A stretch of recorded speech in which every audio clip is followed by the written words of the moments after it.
Good day, fellow mathematicians. Welcome back to our video. Today we're going to discuss another topic in business mathematics, and that topic is multiplication, and division of mixed numbers. Multiplication and division of mixed numbers. Previously, in the last video, we have discussed addition and subtraction of mixed numbers. And ngayon, itutuloy natin siya using the third and fourth fundamental operations, which is the multiplication and division of said mixed numbers. Ngayon, isa lang kasi ang process ng multiplication and division ng mixed numbers. Paano siya? To multiply and divide mixed numbers, change the mixed numbers to improper fractions and then multiply or divide. Ganun lang siya kadali. How do we suppose to do that? Solution. Ngayon, isulat natin yung given kasi ganun lagi ang turo ko sa inyo. Sabi, multiply, di ba? We multiply 5 and 1/2 and 3 and 5 over 11. I-change mo daw siya into improper fraction. Sabi sa given steps. Paano? 2 multiplied by 5 is 10 plus 1, 11 over 2. Multiplied by 11 multiplied by 3 is 33. Plus 5 is 38 over 2. I note not 2, it's 11. And then we will simplify. Ngayon, change tayo ng color to red. Kasi ito, this is 1, di ba? 1. 11 and 11, 1. Ngayon, ito naman goes into 38. 2 goes to 38 in 19. Kaya, let's go back to blue.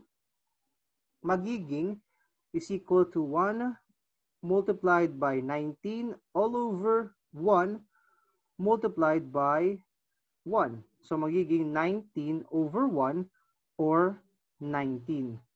Yan ang sagot. 19 ang sagot dun sa problem number 1. Now, problem number 2, how do we suppose to do that? Multiply 3 and 1/2 and the whole number 2 and 3/4.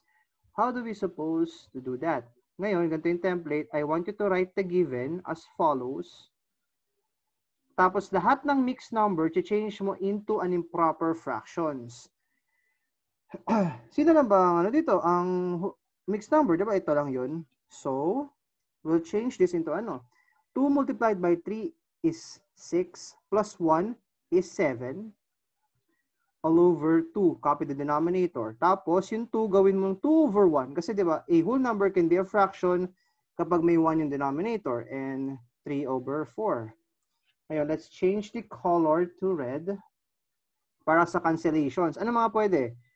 Ito, 1. And meron pa bang pwede i-cancel? I believe none. So this is 1 din. So let's revert back to color blue. Magiging 7 multiplied by 3 and kasi 7 and 3, ito 1 lang. This is 1, 1, 4 or 1 multiplied by 4.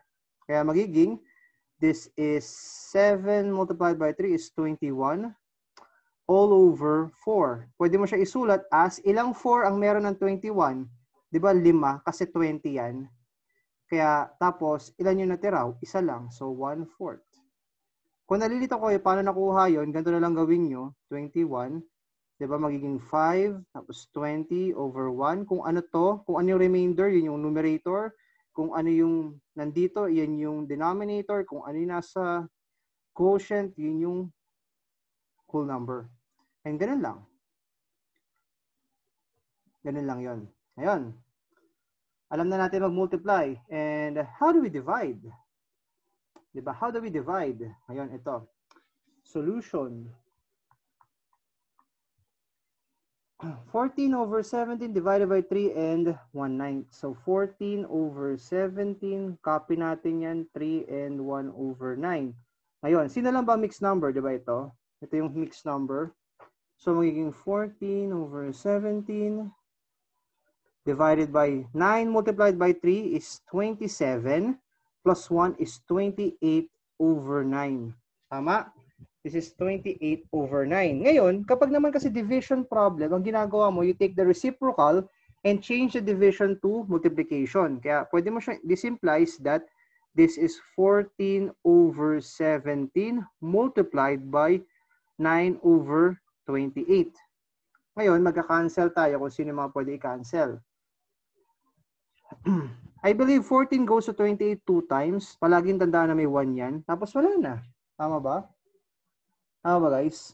Wala naman na. Tapos yung 17, hindi naman siya pasok sa ano ng ano, 'di ba? So, let's change to color blue. Again, kaya magiging 1 multiplied by 9 all over 17 multiplied by 2. Magiging 9 all over 34. And since hindi naman yan improper, hindi mo na pwedeng i-change yan into mixed number. And ngayon, dito tayo, I believe, in the last example, let's do this. 2 and 3/4 divided by 1 and 23 over 32. Sulat mo yung given. Divided by 1 and 30, not 33, it's 23. 23 over 32. Change mo into improper. 4 multiplied by 2 is 8 plus 3 is 11 over 4 divided by 32 multiplied by 1 is 32 plus 23 is 55 over 32. Ngayon, di ba division yan? This implies that 11 over 4 multiplied by 32 over 55.